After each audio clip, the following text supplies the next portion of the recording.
Welcome to the Mr. Hydration Station. My name is Mr. Hydration, and I am your host, aka Raul, aka Victor Raul Contreras. But I love Raul, so call me Raul or Mr. Hydration. Raul, Mr. Hydration. Whatever you want to call me. All right, let's get through some sponsors first before we bring Tyler Schippel on to the broadcast. Okay, so I'm going to give a shout out to these are my sponsors in terms of like these are people that I respect. I don't necessarily get paid by them, but I really appreciate them and what they do and in my relationship with them. So number one, I'm going to say Rodriguez BJJ. Make sure you hit him up. It's Danny Rodriguez out of Peru, Illinois. He is a very well accomplished jiu-jitsu practitioner. He's won worlds. He's won Naga multiple times. He's got, he's got so many accolades. I actually can't wait for his interview to come out. I recorded it last Thursday, and I'm hoping to get it out by tonight. Might have to wait till tomorrow. Either way, I can't wait for it to come out. He's a great mind, a great person. He's got a great energy, and he has an even better gym. The guy brings in high quality practitioners. They're good teachers. They're good motivators. They're really good. The whole gym is just a good energy to be around. I mean, you got people that are champions in organizations like PFC. You got people that are that have been champions in other organizations, and I'm sure active champions in just either way. What I'm getting at, it's high quality stuff that you're going to find there. If you want to learn from some of the best around here, if not the best in this area, then I would go to Rodriguez Brazilian Jiu-Jitsu in Peru, Illinois, in the Peru Mall. Not that hard to find them. Really not that hard to find them. Go to the Peru Mall, walk around, you'll find them. They have plenty of classes in terms of kickboxing, in terms of jiu-jitsu, in terms of MMA. Whatever you want to go in there for, learn how to get, that is the place to go. Rodriguez BJJ. The next person I want to give a shout out to is Too Strong, Lucas Too Strong Waltney and his team out of Ottawa, Illinois. They work together with Rodriguez Brazilian Jiu-Jitsu. Too Strong has a boxing ring in his garage that he loves to teach people. If you ever want to go learn how to defend yourself, if you ever want to go learn how to fight, that's the guy you want to go to. He's going to make sure that you find the right opponents, the right caliber of opponents, so you're not finding someone who's way better than you or way worse than you. And I promise you're going to get some good rounds in with them. They're real good people. They're really good energy to be around. All of them are. I mean, I'm a huge fan of combat sports. I've been following them for a long time. Definitely, those are the guys to go to in this area in particular. Rodriguez BJJ in Peru, Illinois, and I'm sorry, I don't know what happened there, but Too Strong in Ottawa, Illinois as well. Another person I want to give a shout out to is DJ Slim. He is a DJ service that I work with. If you ever need an MC, if you ever need a performer, if you ever need some kind of party going for your bar mitzvah, birthday party, weddings, whatever it is, make sure you hit up DJ Slim at 815-257-2601. Again, that number is 815-257-2601. Another person I want to give a shout out to is Kevin Killalea, right there. He's the one that took that picture. I was at a festival, Ottawa River Fest, I believe, and he snapped the picture. I put my little Mr. Hydration logo on it, and bam, we got a collaboration. That's actually his little watermark right there in the corner. I wish it could be bigger, but then it would just be taking up my whole screen. But I want to give a shout out to him. Obviously, the dude's awesome. He shot my first music video, Superhero. Look that up on YouTube. Superhero Midwest Studios, I think, is what his YouTube channel is. But on Facebook, it's K Squared Imagery. The letter K, the word squared, imagery. K Squared Imagery. Make sure you look them up. Another person I want to give a shout out to is Sup Marf Studios. Make sure you look them up on YouTube. They mix great music. They've done bands, solo artists. They've done music videos as well. They do it all. Sup Marf Studios. Make sure you look them up. He's a great dude to work with. He's reasonable in his prices, and he's just an all-around great energy to be around. He's very smart, and he can basically any of your technical needs that you need done in terms of music videos, footage. I mean, he's got drones that he takes video with. Hit him up.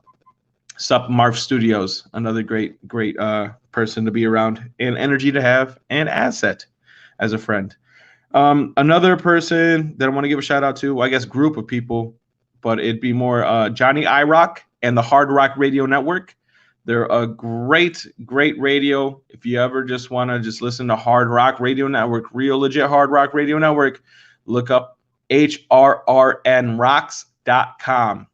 hrrnrocks.com. They're just awesome. I mean, they're awesome. You know, they do Saturday shows.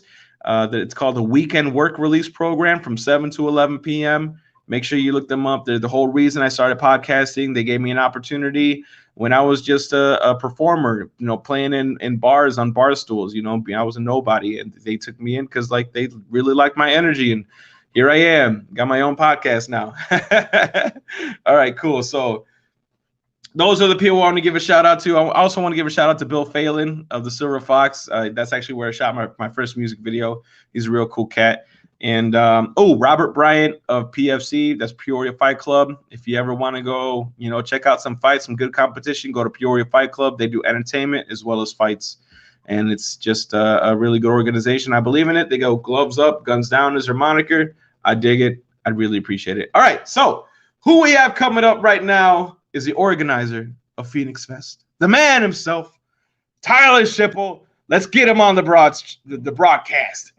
How you doing, brother? Oh, man, fantastic. How about you? I'm doing good, man. I'm doing good. You know, I just got done interviewing Brock Weaver. He's one of my favorite MMA fighters currently on the roster. He was in the UFC. Now he's working his way back. But, you know, that happened, and now here I am with you, my man. I want to ask you, is it Generation 1 Productions? Is that what Gen stands for? It's Generation 1, yeah. Nice, man. I'd been asked if it's Genesis 1, and I check out Genesis 1. It's pretty interesting. Kind of really fits into the Generation 1 idea, the Phoenix, the rebirth idea. I really like, by the way, the name Phoenix Fest. I don't know if you're a big comic book fan or not, but I'm a huge fan of X-Men, and the Phoenix Force was always that powerful entity that came around with Jean Grey.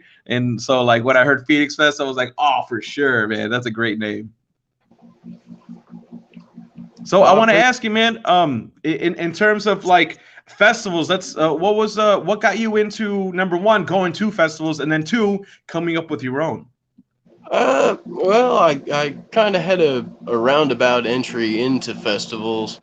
Like, I had hung out with some festival people and, like, kind of fell out of that scene. And then, like, I remember getting into Infected Mushroom a lot, and that kind of brought me into the rave scene.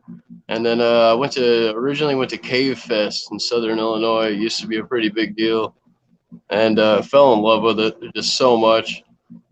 And I originally wanted to start a band. That was always my dream. I played guitar growing up, had a lot of friends that jammed and everything. And then I fell more in love with the organization part of it.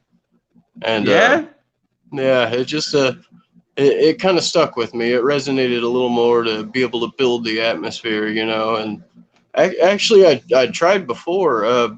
Back in 2013, I got with some buddies and we started it was called Save the World Foundation, or Save the World Project. That's what it was.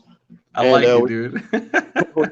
we had a festival lined up to take place not far out of Peoria, and a bunch of bands booked and everything. But really, we had no idea what we were doing. We were way over our heads.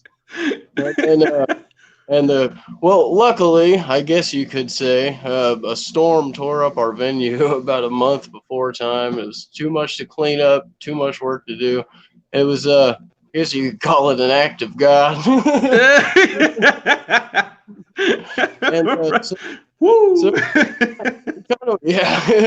We kind of parted ways with hopes to do it again, you know, and never really did anything like that.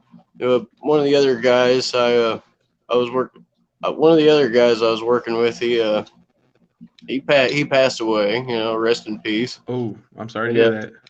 We weren't super close friends, to be honest. We were just sort of working together, but from what I understand, he had a pretty good, loving entourage around him, you know. And so yeah, we fell off and didn't do anything for a long time, and then always hoped to do it again, but then speed bump after speed bump after speed bump, and here we are, 2021. It only took 8 years, you know. Hey, 8 years is better than 9 years, right? Right, exactly, exactly, and the time is now. Yeah. So would you say that it was I guess because I know everyone hates Corona. I hate Corona too, but there's no denying that it was a massive reset for everybody. I mean, it felt like there was almost like for me before Corona happened, I was homeless. I didn't have anything going for me. And then after Corona, here I am in my own place. I got my car. I didn't have a license. I got a license now. So it was like a reset. I didn't like the reset. I felt like it was a forced reset, but a reset nonetheless. Would you accredit the fact of you putting this festival together to that reset? I guess. 100%, actually. I was kind of getting to where I wanted to seal the deal and start doing it, and then my wife and I, we got married and we hired a band to do our after party, and it was a Joey Odom band. Actually, got connected Nice. through my buddy Peter Julian, Bongo Pablo himself. I love Bongo Pablo. He's a man, dude. Oh, he's a great guy. So we put the band together and everything, and then I started to look more seriously into getting something going on. My grandparents have a bit of land. Seemed like a nice place to have as a venue, and then Corona happened, and then it sort of looked like the music scene was dead for a while. You know, like all of us, nowhere to go. A lot of us, you know, like what now? That's our life. We love music. So Yes. but we caught on to a couple little, speakeasy sort of festivals, Right, and right. I was at this festival last summer, and we heard some people talking about it, saying that this is something that I'd fight for. This is something I believe in, you know, and this is something I would really give myself to, and like I felt that, and I was like, so why don't I? Like, why don't I just go at Get it, in you know? there. Get in there. So I helped with a couple of smaller festivals. I threw my own show out of my grandparents' place, Lakeside, and it amazed me how many people I saw in like my own backyard that I didn't know, and I saw that there are other people that believe in this, you know. And so I figured, why keep waiting around? Why not go big? Why not try a festival? Dude, that's awesome, man. I've number one, I always appreciate effort. So anyone that puts anything together and they're like, "Hey, why don't you just come, support?" I'm in. I'm down, dude. I'm down for that. And to hear that story, like obviously 8 years ago it didn't happen. That probably wasn't the right time. And then Corona happens, and you're like, you know what, man? It's time. It's Yeah, time. it was like all I saw was ashes, you know, something to build on. It's blank canvas. And you're exactly right. It was like a reset, and um, in a way, it did some good for the world, but scary times, man. Oh yeah, very scary, man. I mean, on both sides, whether you believe in Corona or not, we were still under regulation. There was still that fear of not knowing what was going on, and like and the and now, enforcing everyone to stay at home, dude. It just created more fear. What a right, crazy time, man. and another stereotype and another division to make too is what I don't like about it. And so many sides you could take. It's Oh it's yeah, I agree with you. And I don't know how old you are, but I'm 32 right now, and that I mean I've been through the whole Y2K when everyone yeah, got super scared about that, the bird fever, when everyone's scared about that, 9/11 really happened, but still went through it. There was just so many things that like this, I guess people around my age, or even, I mean, just in general around my age, with 10 years or positive and negative, like we've been through like almost like some crazy amounts of like maybe world ending shit. And it always ends up okay. we're all right. I know, right? We're all right, man. I don't know what else. It's crazy. The like I have my own opinions, obviously, about the whole situation. But it's the amount of power that the government gained from the amount of fear that was instilled in everyone was it was a little ridiculous. You know what I mean? Whatever side you stand on, it was just a little too ridiculous. And even, but you know, it is what it is. It's over now. And without it, to be honest with you, I don't know if I'd have a place. I don't know if I had my license, and I don't know if I'd have a vehicle right now if it wasn't for Corona. So I'm not hating on it, but like it was definitely a slap in the face that I wasn't ready for. You know what I mean? They know what they do. They know what they're doing when they grease your palms. I like that, man. I like that. You know. So, it was a. Go ahead. No, it's not important. Okay, well, I wanted to ask you about your upbringing, man. Tell me about like what made you you. Let's see. I was born up by Chicagoland, sort of Kankakee. I lived there till I was 6, and then drastic change. We moved to this little town of Iuka, Illinois, about 450 people. So God damn. we didn't live in town either. We lived about 10 miles from town, and so damn.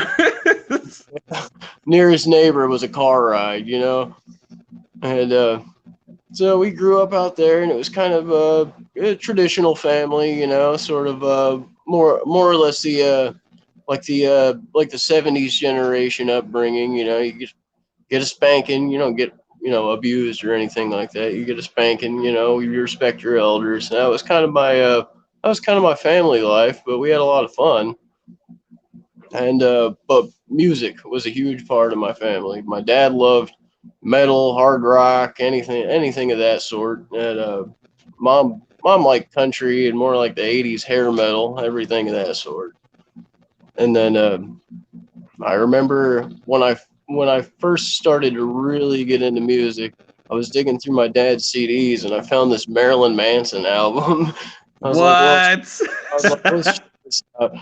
And I just loved it. I was like falling into the goth scene, probably like 12 years old or something like that. I got my first electric guitar. My dad helped me pay for it, but he made me promise that I could learn to play Master of Puppets, like first thing.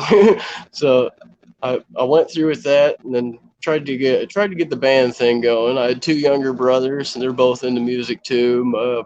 One played bass, the other liked drums and backup guitar. Still plays quite a bit. And dang, you guys had like your own little band then? Oh, well, a little bit. You know, we didn't do much, but we jammed together once in a while, get something going. We all kind of liked our own thing. That's the thing. All different types of music. Right. I feel that. I'm the same with my brothers. It's like, yeah, you know, you'd want to do it like I'm sorry, let me just fix this real quick. Oh, go ahead. I'm having troubles with it, man, and it's bothering the hell out of me. All right, please stay. If it doesn't stay, I'm gonna have to, I don't know, punch myself in the throat or something. I'm just kidding, but it's just all right, there we go. I hope that works. But yeah, I totally understand that, man. My older brother plays piano. My little brother wanted to like play drums, and I play guitar, and we never really like jam together, but it was always like a thought in our heads. And for some reason, I don't know what it is about like being a brother, but like it's so hard to be like cohesive. It's so fucking hard, man. Like we can hang out, but we can't be friends, you know? Right. I feel that, man. Damn. So I guess I want to ask, when you put this all together, well, when you decided that you wanted to put this all together, what did you know for sure that you wanted, and what came as it unfolded? What I knew for sure that I wanted to do was get a couple of big name headliners that well known, you know, a lot of people remember, have been around a while, to kind of draw in the older crowd as well as spread the word a little further, and then fill the slots with local artists that kind of need a good launch, sort of, because the local talent is fantastic. The Carbondale, St. Louis area has some of the best music you could imagine. And I kind of wanted to showcase that by bringing in some artists that kind of have a name on a different scene. So I got with John Wayne and the Pain. They're well known for a long time now. They've been around forever. And then I went with this group Byzantine Time Machine. It's definitely worth checking out. It's a couple from Chicago that does a kind of Turkish rap or trap. I mean, Wait, yeah, what? it's a little kind of psychedelic dubstep. It's pretty interesting. Live instruments. The woman plays Turkish clarinet. The guy plays drums and does the mixing on his laptop and everything. It's pretty Dude, that's wild. pretty sick. Yeah, and of course we got Cluster Pluck, the legends, Right, right. bringing that classic bluegrass vibe, and you gotta have Cluster Pluck. Always gotta have Cluster Pluck, and of course Mr. Hydration. Yeah, baby. My favorite. Thank you, brother. I appreciate it. What got you into entertainment? Oh man. When I was a kid, I'm first generation Mexican American. So my mom, my dad, and my older brother were all born in Mexico. I'm the first one born in America. So when I was growing up and we were like being raised here, my parents obviously aren't from here, so like family was real big to us, and we'd all get together for like the holidays, whether it was Christmas, Thanksgiving, birthday parties, 4th of July, any reason that we could get off, like if they like the work and everything for our parents, we'd all meet up no matter what. And every time we'd meet up, my uncle always grabbed the guitar and he'd start playing tunes, and like every one of my my aunts and uncles and even older cousins would start singing music from the old country. Like they just all get together, and like I just seen the unison that created, and I was just like, I want to be a part of that. I don't know what I have to do, but I want to be a part of it. So I eventually grabbed the guitar and I learned how to play, and I was always more interested in the gathering that music caused than I was in performing. I always wanted to be a performer more than I wanted to be a musician, I guess is what I'm trying to say. And so like that's definitely where the seed was planted, was just watching my uncle just grab the guitar and start jamming, and the next thing you know, like everyone's singing a song that I never heard of, and like they all knew it by heart. I was like, man, what is this? And then they'd play it on the back then it was like the record player that they had or the tapes that they had, and we just have a beautiful time, and everyone would be singing, and like as a kid you want to be a part of that energy. So that's definitely where my love for it started. That's awesome. That's great, dude. I wish my family would have been more musical. Played the instruments, I guess. But hey, you can create for the little ones, man. You can create it for the next generation. but I know exactly what you're saying about more about the reaction to the music than the music itself. Like I've always loved live entertainment, just of any kind. Like I remember growing up doing street magic and like all that. Yeah. I loved singing. I liked writing movies. I liked making comic books. I loved entertainment and just the kind of the warm. Really do for someone, like what closing your eyes and listening to a song can really do. Like that'll heal you. You could be sitting there having the worst day of your life, and like the right song comes on, you close your eyes and you just let it engulf you. Next thing you know, it's like a lift, like something was lifted off of you. Your shoulders are no longer so heavy. The weight on you isn't so heavy anymore. Like you're not so emotionally distraught anymore. It's music can do so much. Even like you were saying earlier, like street magic, man. Like that could, you ever seen someone like, I mean, everyone's seen it, but like, just as a reminder, you do a little magic trick for a kid and he's just like, what? Or even if you never seen the magic trick and you see it and you're just like, what the fuck? How did that happen? All of a sudden, you're not worried about the shit that you were worried about a few seconds ago. Now you're like, how the fuck did that card get there? How did he guess my card? Or where did you get that coin from behind my ear? Next to you, you're just like, you're more enthralled with the moment than you are with whatever the hell else you got going on. And 100%, dude. It's man, this fucking thing. I'm gonna punch it, dude. Sorry, it's I thought I charged it up, but it didn't. Here, I'll show you what it is. It's really cool, actually. It's really nifty. It's just annoying. Check this out. This little gadget right here. Yeah. That's awesome, man. If it's charged up, it's awesome. If not, it's just a flimsy little piece of whatever. But it'll follow you. Like I can set my my camera. It's got like a little trigger right here. Oh, that's sweet. Yeah, if you press it and the little square is pointing at like my face, it'll like follow me around automatically. That's like, awesome. I won't have to like move my hand or nothing. It's a really great thing when it's charged up. But my ass didn't charge it up. I've been saying we went anti-Amish. Everything's electric now. It's like nothing's not electric or internet powered. It's so true too. I mean, good or bad. I mean, we've definitely evolved to that point. I always think like in the back of my head, I'm like, what's gonna happen when like the whole of internet just stops? You know what I mean? What happens? Is that Y2K 2.0? Is that what that is? The end. I mean, we were scared of that. Remember? I'm sure you remember Y2K, right? Yeah.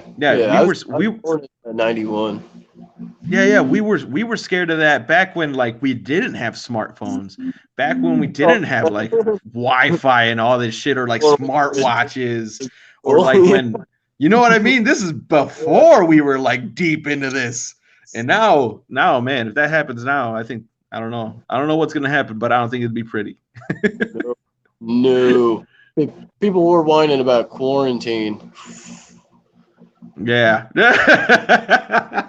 At least we had internet.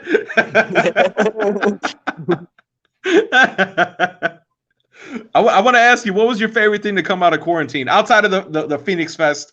Outside of you personally, I guess, what would you say is one of your favorite things that came out of quarantine? The music, the new albums that came out last year are unbelievable. So many people came out with good stuff because they had so much time to sit and create, you know? Oh, yeah, That was a good thing there. For me, it was the multiple pages that came out on Facebook supporting artists that were at home that could no longer play. So like the quarantine karaoke, the quarantine fest, the whatever other quarantine names are out there for those pages, those were my favorite. Because then like I'm listening to people that I never even would have listened to if it wasn't for Corona.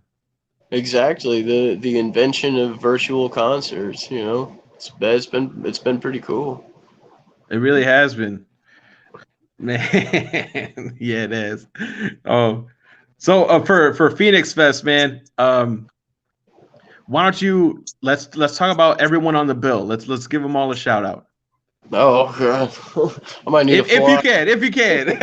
I know it's a lot of them. I'm not trying to make you feel bad like that. So, all right, let's see what we got here. We got John Wayne and the Pain. They do this dub reggae kind of almost have a Cage the Elephant type of sound a lot of times, and it's sort of knocko-y, very vibey music. We got Cluster Pluck, bluegrass, classic local bluegrass. And then we got a Byzantine Time Machine. They're doing that Arabian dub I was talking about earlier. We got I'm really excited to hear that, by the way. Oh yeah, it's going to be fantastic. Check them out Friday night, just after this next group, Hostine and the Aztecs. They were at a Fear Fest last year and made quite an impact on the people when the cops shut down their set. Everyone's super disappointed. I remember that because I was supposed to play right after them. Right. What? Real quick, I want to talk about that real quick. It's like Beer Fest. I went out there and I wasn't even supposed to play Thursday. I was supposed to play Friday and Saturday, right? Well, I get there Thursday night and they had an open slot. I was like, oh, dude, I'll get up there and play. So I jammed a little bit. Friday comes along and like it starts raining. So I can't play Friday. And then Saturday comes along and the cops come and shut everything down. I was like, what the fuck, dude? I didn't even get to play the set I wanted to play. Oh, man, you just can't win. I know, right? But it's all good, man. I ended up singing, what was it? Bohemian Rhapsody a cappella by the fire. Yeah, that was fantastic. That was over at my campsite, actually. Yeah, dude, that was like, I know it sucked not being on stage, but that made up for it so much. Oh, it was awesome. It was awesome. Everyone loved that. But okay, sorry, I didn't mean to interrupt. I just wanted to go into a little side story there because I thought it was funny how I was scheduled to play 2 days and I didn't get to play every single one of them. Right. All right. So we got Bongo Pablo's coming out with a couple of buddies. He's putting on a long set for us Saturday afternoon. Oh yeah, Bongo Pablo's the man. Oh, I know. He's such an entertainer. He's the guy you've got to have. Then we got Dark Comets. They're fairly new, but making a big name. They kind of got a sort of a Jimi Hendrix, older psychedelic sound, classic rock sound, and man, the energy on these guys. I caught some of their live videos. I think at Hangar 9 or something, and I was like, okay, you're get over here. Right. They were at Spring Fling too, man. They kill. I love those guys. They're awesome vibes too. Awesome.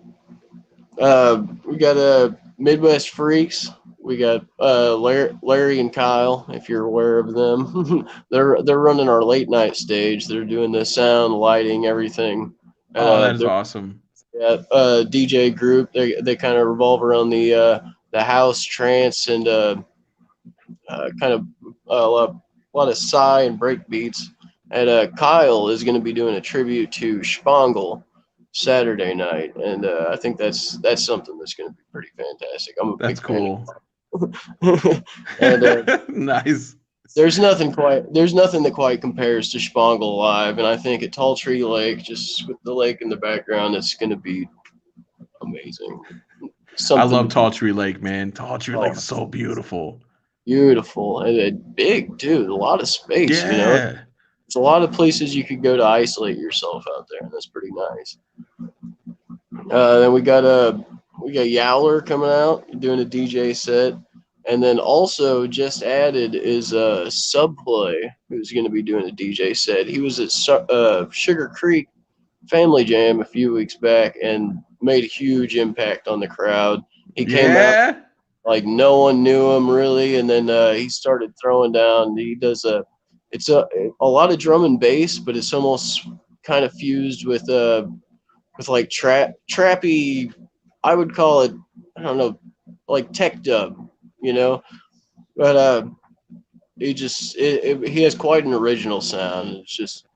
It's going to be something to see. That's awesome, man. But all the DJs, all the late night acts are on the main stage. I'm kind of keeping with the Woodstock one stage revolve around deal. Kind of keep the people together, you know. Like, don't want the music leave. Right. Were you there for Spring Fling? Yeah. You awesome. Do that fire that they had right in front of the stage. I thought it was dope as fuck. Oh, I know, that was nice. Yeah, I might try to get a fire going on up there because that was. So we got Cornfish coming out. Cornfish is pretty well known. Everybody knows Sammy, really, and oh yeah, pretty. I just had him on here 2 weeks ago. Oh really? Yeah, I had him, and then a week before him, I had Bongo Pablo. No, nice. Bongo Jack's coming out, doing a loop machine set for us. That ought to be pretty good. Nice. And of course, Mr. Hydration Station. Hey, that's me, baby. Yeah. We got Silas Taki, who's actually a cousin of mine, has been making a name in Springfield and sometimes in Peoria, I believe. He's from Lincoln, and he's got quite a following up there. does a lot of bar shows, does a lot of covers, classic rock, Hell and yeah. yeah, does pretty good folk music. And then we got buddy of mine, Dustin Becker, who's going to be playing with Sturge and Friends again. They played a spring fling together, and they fit well as a band. And so they're coming back together and going to do that again. That'll be good to see. And That's then pretty of dope. course Michael Monster is going to be playing. Michael Lay, everyone knows his beautiful voice by now, and his trumpet sounds. They're always fantastic. That's awesome. Yeah, yeah. I've been hearing a lot of good things about him too. I've seen a Yeah, couple of videos too, man. He's a killer. yeah, he's got some good stuff. He doesn't have the voice that you expect out of a lot of singers these days. I really appreciate that out of him. And then uh oh, and then we just added. This is the final one. We just added Eternal Twig to the Thursday pre-party lineup. Woo! I love Eternal Twig, man. Oh, I know. What a duo. And I don't know who all they're bringing with them, but expect some live painting on the stage. That's cool. That's Randy. Yeah. Yeah, dude, she kills it, man. She's really good. Yeah, I'm pretty excited. Hell yeah, that was I was they were doing that over at Spring Fling. Oh, did they? Yeah, yeah. But it was so cool, man. I got on stage after them. It was so fucking cold. Oh my god, it was so cold. But yeah, they were definitely up there and dude, that dude's voice. I can't remember his name. The skinnier cat. He's got a fucking voice. Oh, I know. It almost never breaks. Ah, for real, dude. And it's so high pitched too. It's so smooth. We after that night, I believe it was Thursday. After that night, we met up at a fire, random, because we're all just mingling, hanging out with each other, and we were just like talking to each other about that. It was real cool, man. Like he was just like, you got a really good voice, and I'm over here like, man, you got a really good voice. What are you talking? That's awesome. Yeah, you do have a fantastic voice, though. I originally saw you at Sugar Creek last fall, and yeah, that's actually. I think I reached it. Oh, voila! Yeah, that's the one. I think I reached out to you on Facebook right after that, though. I liked your stuff, and yeah. Oh man, I love your covers too. Millionaire, wow, awesome. Yeah, I love that one, dude. That's my favorite because I want to be a billionaire, bro. That's why. Who don't though? Who don't? So what about vendors? What all vendors are we gonna? What all vendors can we expect to see there? See, I'm kind of a little out of the loop on this. My wife has been taking care of the vendors, but so far I know we have. I have a few. Hold on. My bad.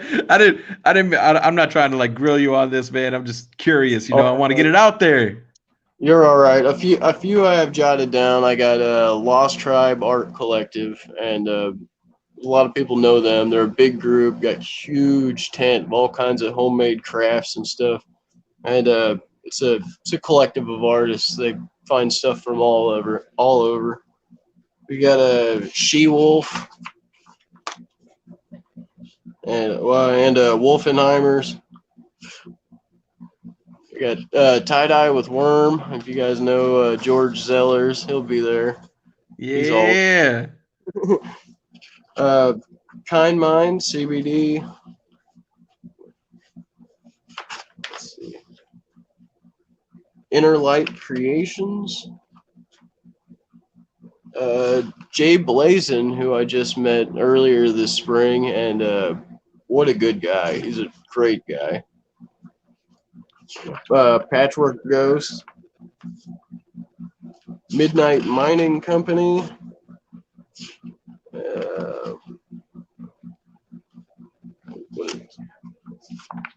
Groovy Unique. And Tater's Tacos is what I got in front of me, but there are plenty more vendors coming. That's awesome, dude. I like how you ended the list with Tater's Tacos, man. Oh, And, They're good. They're you good. got Invitators taco. For real, man. They're so good. I remember the first time I had one, I was like, ooh, what is this? And then this last one at Spring Fling, I seen him. I was like, I got to get some again. Mm-hmm. The combination he uses seems so off-putting, but it works perfectly. The baked beans on the taco, oh man. Right? There are things you wouldn't expect that would work together, and then boom, they taste so good. Mm-hmm. That's awesome, man. Hell yeah, dude. I know I'm looking forward to it. I can't wait. You got a flyer? You got a flyer up for it? In terms of like physical things, like something like this? I have an old one right here. Needs updated. Hey. A couple things I add and change around, but I got a old one right here. And my page, Gen 1 Productions, is pretty easy to find too. It's facebook.com/Save the World Salem IL. All one word. Save the World Salem IL. Damn right, man. Hey, I totally forgot to ask you about social media and give yourself shout outs on social media, man. I definitely forgot to tell you to do that. Or is that it? I'm not here to plug. I'm just here for the interview. Fair enough. My bad, man. My bad. All right. So, what message do you have for, I guess, all the people that are on the fence about going that should go? Oh man, there's so many things you can do out there. There's gonna be yoga. We're gonna. Word is we might have some bubbles, but I don't think that's the deal's not sealed there yet. But I believe we'll have some bubbles. We've got live painters. We've got craft vendors from all over. Plethora of food trucks. I couldn't even tell you what all we got going on. We're putting together a bunch of workshops too. We're trying to get some Reiki going on and maybe some meditation on the island. There's an island, by the way, with a little bridge connecting. Oh yeah, that would be dope. The island at sunrise is bliss. It's amazing. So I 100% agree with that, man. Right, and you'd never believe how tall the trees are unless you go. Yeah, I was kind of like I have an absurd fear where I'm gonna die because a tree falls, and that was pretty prevalent out there. But I loved it, man. I did love it. The sun rises, the sun sets. Like it just looks, that shit looks like something straight out of a movie. I was telling one of my friends while we were out there, I'm like, this is the type of vibe that you have to go to a movie theater and pay to watch, and like we're out here experiencing it, dude. And Phoenix Fest is just going to be one of those moments. It's another one of those times where we get to go out there and just enjoy ourselves. Rebirth. Rebirth. Phoenix Fest, baby. Step away from the mundane for once. Hell yeah, man. Well, thank you so much for coming on here, dude, and doing this interview. I really appreciate it, man. Do you have any messages? Do you have any a message you want to give to your fans, to the people that follow you, to the people that have come out and seen you? I just want to say that every collapse you have in your life, use that as your advantage. Look at it as a nice, clean foundation to build something sturdy on. That's beautiful words, man. Thank you for that. That's awesome. Well, thank you so much, Tyler Schippel. Am I saying your last name right? Schippel? Yep, that's right. All right, cool. Thank you so much, Tyler Schippel of Generation 1 Productions. Make sure you look him up on the Facebooks. Make sure you go out to Phoenix Fest. It's going to be worth it. I promise you. There's going to be so much art, so much food, so much entertainment, and so much good times. Thanks so much, man. You have a good one. All right, you too, brother. I'll see you there. Hell yeah. All right, bye. Later. That was Tyler Schippel of Generation 1 Productions. Make sure you look him up on Facebook. He's a real cool cat. He's putting together a festival for everybody to enjoy, and it's an all ages event, all family. It's for everybody. So make sure you go out there. It's going to be at Tall Tree Lake, July 23rd through the 25th, and it's going to be amazing, man. Look him up. All right, Phoenix Fest. I'll see you guys later. Thanks so much for tuning in to the Mr. Hydration Station.